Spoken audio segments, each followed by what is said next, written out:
Shavua Tov Umvorach. On va parler, Rabotai, sur les halachot, les lois de la yeshiva Basuka, l'installation dans la souka. On sait que pendant la fête de Sukkot, il y a pas mal de halachot, mais il y a deux grandes mitzvot qu'on doit respecter et s'efforcer à les faire, bien sûr, avec simha, avec joie. La première, c'est la mitzvah de yeshiva Basuka, s'installer dans la souka. Et la deuxième, la mitzvah des Arbat Aminim. Maintenant, le Shulchan Aruch, il rapporte. Donc, première halacha de halachot souka. Siman Taoresh Kafé. Le pasuk il dit Basukot tishvo shivat yamim. Qui Basukot ushevt ben Israël. Il dit le pasuk il dit, la Torah nous a dit de nous installer pendant 7 jours dans la souka. En souvenir des Anan et Kavod, des nuées qui ont accompagné le peuple d'Israël dans le désert et ils les ont protégés donc des ennemis et tout mal qui pouvait leur arriver. Nous aussi, pendant cette fête-là, on doit faire ces soukot et ces cabanes et nous installer à l'intérieur. Alors, Hachamim font la drasha, ils disent Teshvu ke'en taduru. Ça veut dire quoi? Soukot Teshvu shvat yamim. C'est pas seulement s'asseoir, mais c'est vraiment une vraie installation. Au point qu'on dit que la maison dans laquelle on vit tout le long de l'année, il faut qu'elle devienne Bait Aray, une maison provisoire. Et la souka, en général, la souka, c'est aller dans le balcon, aller dans la terrasse, aller à l'extérieur. Il faut que ce soit notre vraie habitation, on soit là-bas le maximum possible. Au point, c'est rapporté dans la Lacha. Alors on dit miswa de souka kesad. Comment on doit faire cette miswa de souka? Alors on dit, il mange là-bas, il boit là-bas, il dort là-bas. Metayer le chat, même se promener. C'est vrai qu'on entend ça, ça nous surprend un petit peu. Mais Rabotai, dans les pays où ils ont vraiment la place, alors ça se passait de la sorte. C'est que les gens vraiment, ils passaient pratiquement toute leur journée, toute la maison, elle était installée dans la souka. C'est rapporté dans la halakha, c'est que l'homme, il doit veiller à rester le maximum possible dans la souka, mais les choses qui ne sont pas respectueuses, là, c'est assourd de les faire. Je vous rapporte les paroles de Maran Hida, il dit comme ça, Katav Hida bisifro simhat regel, wirov yireh shamayim, et la majeure partie des gens qui ont la crainte d'Akadosh Baruch Hu, ils n'entrent pas du tout chez eux à la maison. Donc, toute leur installation, ils étaient assis debout, ils faisaient tout à l'intérieur de la souka. Il lit, il étudie dans la souka. À part que celui qui, si jamais il veut étudier, c'est difficile, alors il fait un peu frais ou il est dérangé, là c'est différent. Il aurait la possibilité d'aller ailleurs. Et Wigam, il dit même les choses qui sont un petit peu, on va dire, ils sont un peu hol. Alors il dit que même ça, on peut faire dans la souka. Il ne faut pas faire beaucoup. Pourquoi? Les fichiers Kdushat souka Gidola. Parce que la Kdushat de la souka, elle est très grande, donc on ne peut pas nous permettre. C'est vrai que c'est notre habitation, on est habité là-bas, on ne va pas être sérieux 24/24, mais il faut savoir qu'il faut faire attention à certaines choses, de ne pas les faire par rapport à la Kdusha de la souka. Et regardez par quoi il finit. Alors il rapporte le Bayretev. Oui, il ne faut pas du tout s'énerver. Déjà, il ne faut pas s'énerver toute l'année. On a parlé pour Rosh Hashanah, faire très attention parce que tout va dépendre, l'année dépend de ça. Et pareil aussi dans la souka, vu que c'est un endroit qui est très kadosh, alors on dit il faut éviter donc de s'énerver à l'intérieur de la souka. Rabotai, c'est une petite introduction par rapport à cette mitzvah, mais on va entrer donc dans les vraies règles de la souka et comment faire. Alors Rabotai, il faut savoir que par rapport à ces règles-là, il y a des choses qui sont obligatoires, il y a des choses qui sont facultatives, il y a des choses qu'on est vraiment dispensé à 100%. Alors on va commencer par les choses qui sont obligatoires.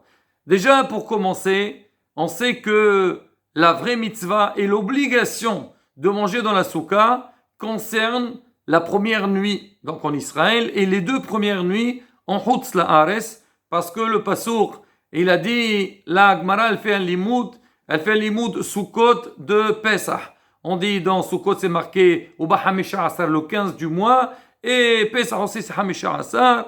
On a dit de la même manière qu'à Pesach, on a une obligation de manger un kazait de massa. Le soir de Sukkot aussi, on a une obligation de manger un kazait de pain à l'intérieur de la souka. Et même si on mange que kazait, on doit faire la bracha de léché basouka. C'est ce qu'on fait. On fait le kiddush. Et donc, dans le kiddush, on va dire la bracha de léché basouka. Maintenant, la question se pose si jamais il pleut. Alors, des fois, ça peut arriver. Alors, on dit si il pleut, la halakha dit mista'er, quelqu'un qui souffre, patour men souka. Il est dispensé de la souka et il n'est pas obligé de souffrir, rester à l'intérieur pour manger. C'est vrai que la Torah nous a demandé de manger un kazaï de pain à l'intérieur de la souka, mais si tu souffres, donc on a perdu. Et même on dit que c'est pas un bon signe, mais bon, c'est pas nous qui commandons, mais quoi qu'il arrive, donc s'il pleut, on sort. Alors on dit que si quelqu'un, au moment qu'il voulait faire kiddush ou avant de faire le kiddush, il pouvait pas faire de manger le kazaï à l'intérieur de la souka, il attend un petit peu que la pluie s'arrête. Après, il est obligé d'entrer pour manger au moins kazaït de pain et faire la bracha de l'éché basouka. Mais malgré tout, Rabotai, on dit même que l'obligation, elle est seulement d'un kazaït, mais il faut savoir que c'est bien de manger kabetza. Kazaït, c'est 27 grammes et kabetza, 54 grammes. Pourquoi? Parce qu'on sait que quand on dit une serouda fixe, quelque chose de kavua, de fixé, il faut manger quand même quelque chose qui est représentable, au moins 54 grammes.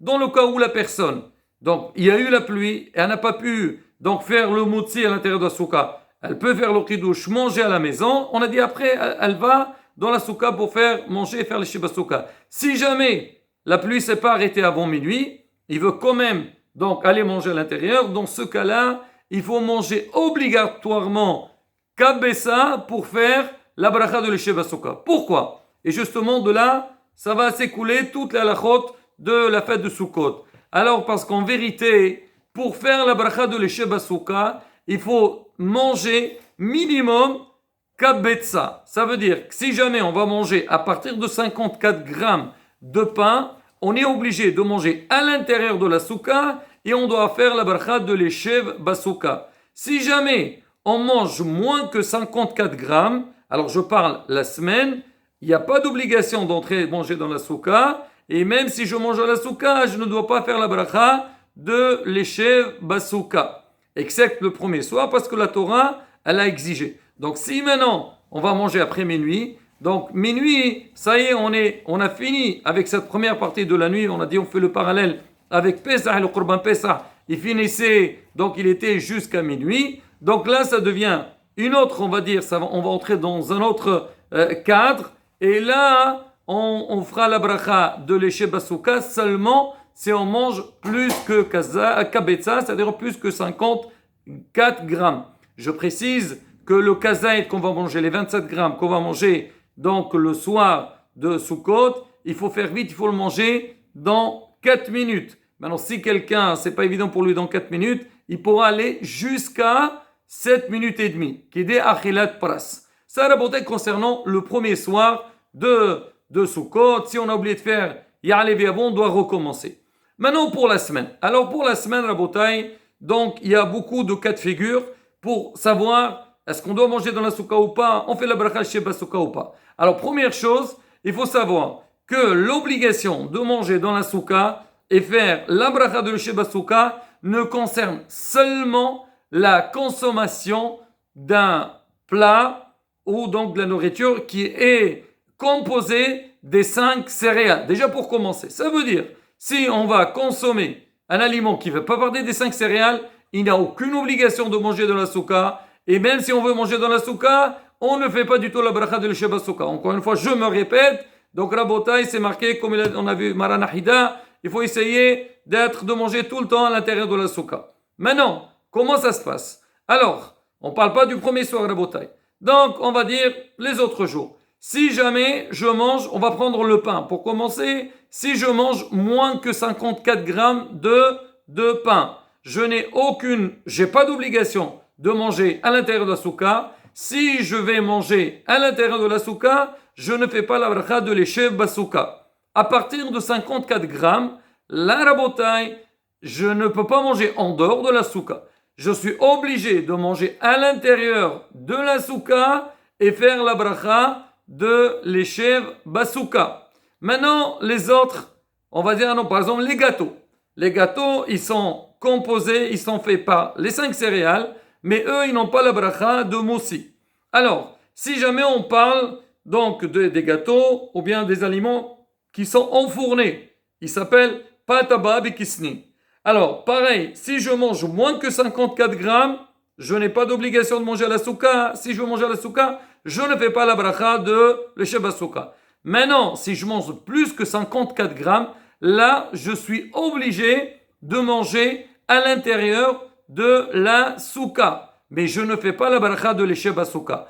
Dans le cas où je vais manger ce qu'on appelle Sordat Keva 216 grammes, alors si jamais je mange à partir de 216 grammes, même des gâteaux, là, regardez, tout va changer. On doit faire Nitilat Yadayim, on doit faire la bracha de Hamoussi, et on fait la bracha l'Eshev Basouka, et on fait Birkat Amazon. La rabotai, ça change. On parle de quoi, rabotai? Je précise, on parle donc pataba bekistin, tout ce qui est enfourné. Maintenant, si je mange des plats qui sont composés par les 5 céréales, par exemple, je mange du couscous, je mange des pâtes, là c'est fait par les 5 céréales. La rabotai, c'est différent. Là, ils vont pas avoir le statut de pain, mais ça s'appelle un tafshil qui est fait avec les 5 céréales. Alors sur ça, rabotai, il y a une discussion. On va vous donner donc les différents avis. Déjà, si on mange moins que 54 grammes, la question ne se pose pas, donc on n'est pas obligé de manger à la souka. Maintenant, à partir de 54 grammes, on est obligé de manger à la souka. Même si, donc je mange plus que 50 grammes. Maintenant, si jamais je vais manger ça en tant que plat, ça veut dire mon plat d'aujourd'hui c'est couscous. Mon plat d'aujourd'hui c'est des pâtes.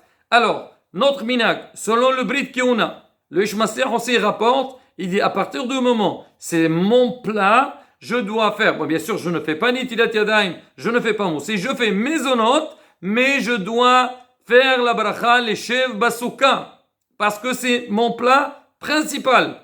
Alors que Maran Rav Yosef et d'autres aussi, ils pensent que puisqu'ils sont pas, il faut avoir 216 grammes pour pouvoir, même si on fait besoin de faire la bracha l'Eshev Basouka, si on mange moins que ça, on ne fait pas la bracha de l'Eshev Basouka. Ils disent ça fait brachot le'achel et on ne fait pas la bracha. En tous les cas, ce qui nous concerne nous, notre minag, alors on fait, si jamais, à partir du moment où c'est mon plat principal, donc je fais bien sûr mes onotes et je dois faire aussi la bracha l'Eshev Basouka. Ça rabotait concernant donc un plat qui est composé des 5 céréales, mais il n'est pas enfourné. Tout le reste, la viande, les légumes, le poisson, les œufs, alors cela, rabotai, on peut manger autant qu'on veut et on ne fait pas du tout ni les Basouka, ni on est obligé de manger à l'intérieur de la souka. Pareil aussi pour les boissons. Alors, rabotai, concernant le premier soir, alors on avait dit qu'il y a une obligation de manger du pain. C'est pareil comme toutes les fêtes. On dit à partir de la sha'a série, c'est-à-dire dans l'après-midi, il faut éviter de manger un plat consistant pour que le soir, on a la possibilité de manger le plat du soir avec appétit. Parce que c'est important de manger avec simha. Ça. Maintenant, dernier détail rabotai concernant c'est un anime de Yeshiva Basouka, c'est que si quelqu'un il est à l'intérieur de la souka, il est en train de manger, il veut boire de l'eau, même que l'on n'est pas obligé de manger, de boire dans la souka ou des légumes. Alors, si jamais il est dans sa sirouda, il ne peut pas le manger à l'extérieur, il est obligé de le manger à l'intérieur de la souka.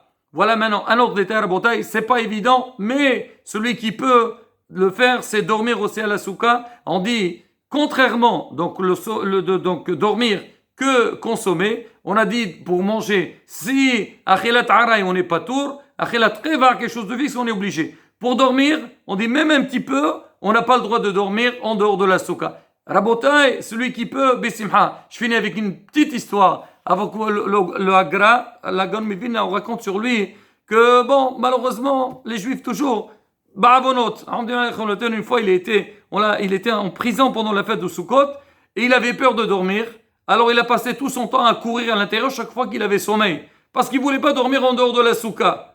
Alors les gardes là-bas, quand ils l'ont vu, et ils ont dit, ah non, celui-là on ne peut pas le garder, et ils l'ont libéré. Et Rasson Bezat Shem Shiniske, la Geola Shlema, comme on dit, sa fête, c'était une protection qu'on se doit sauver Bezat Hashem. Premièrement, Rabotai, la Simha, un maximum, c'est la fête de la joie, et bien sûr une vraie Simha, et aussi qu'on aura la protection céleste, Winiske la Geola Shlema, Bimera Be'ameno, Amen, Kinarason, Hezko Vimso, Hag Sameach.